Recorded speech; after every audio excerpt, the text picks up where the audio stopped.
They don't believe in that one important part that oftentimes people forget. Peter talks to us about how Jesus is the cornerstone. If the cornerstone is off balance, the whole building is off balance.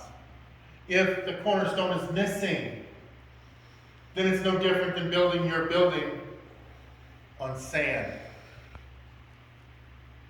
There's no stability, there's no strength, and there's no community. There's no unity.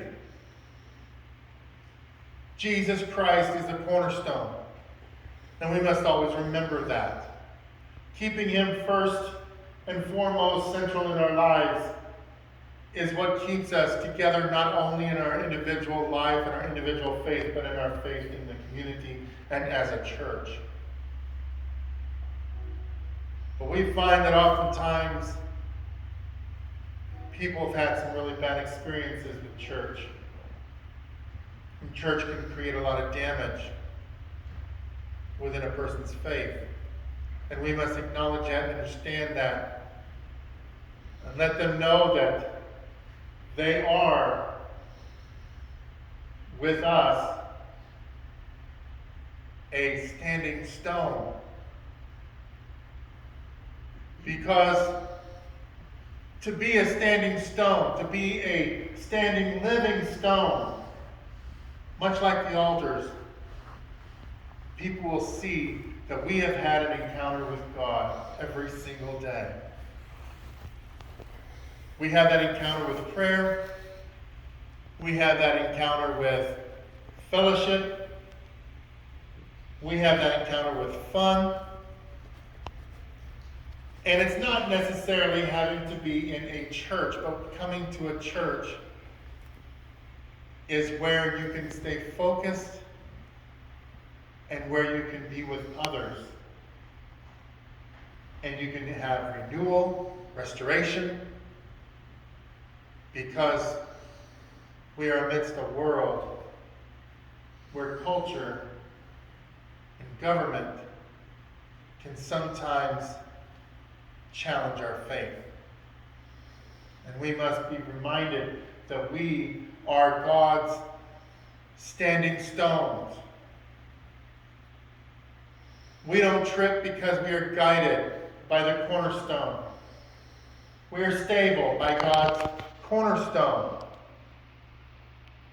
This is why in John, Jesus impresses upon us that he is the truth, the way, the truth, and the life. Because as God's standing, living stones, we have Christ within us. Our encounter with God is seen by others. And when it's seen by others, they want to know why, how. Come to church. Experience it. Come to an altar. Experience it. Come to a table of sacraments. Experience it. Because it's in that experience that touches us most. And we never know what lives we can change by those who have never heard of themselves being chosen by God, rejected by a world that sees these standing living stones as just rocks. And it's given value through God's eyes, through Jesus Christ. And in doing that, we find ourselves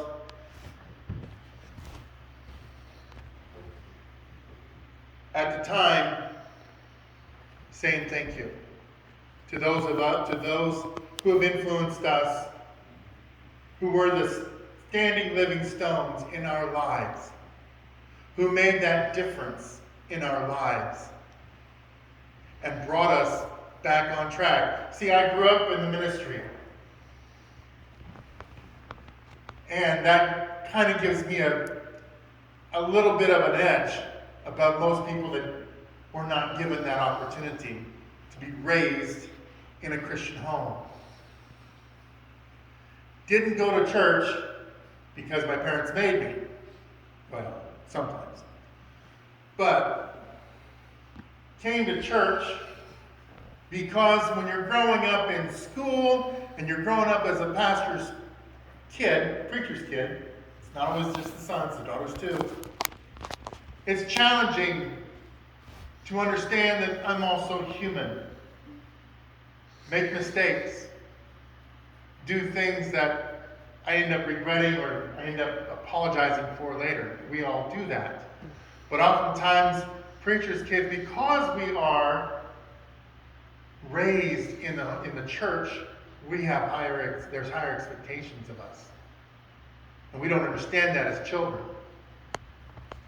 And so when I was a child, I kind of stood out. Not only because I had Bibles, little Bibles, Gideon Bibles that I carried around in my back pocket and read every once in a while, but also because I was always the teacher's pet. I was the one that was polite. I was the one that was that the teachers really liked, because I followed the rules, did what I was supposed to do all the time, and I wasn't going out of my way to get in trouble, although I did get in trouble. I had my time, but being a standing, living stone was the one thing that I always enjoyed sharing with those students that I went to school with that were raised quite opposite. And I found out later on in life that I planted seeds unknowingly into many of my classmates who turned out to be not only followers of Christ, but those that went out and proclaimed God's word.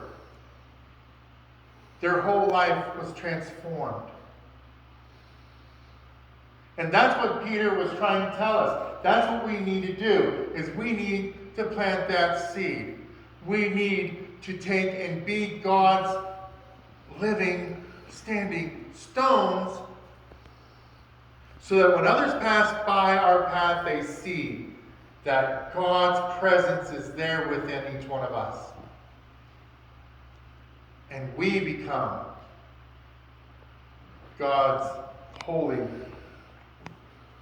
ground.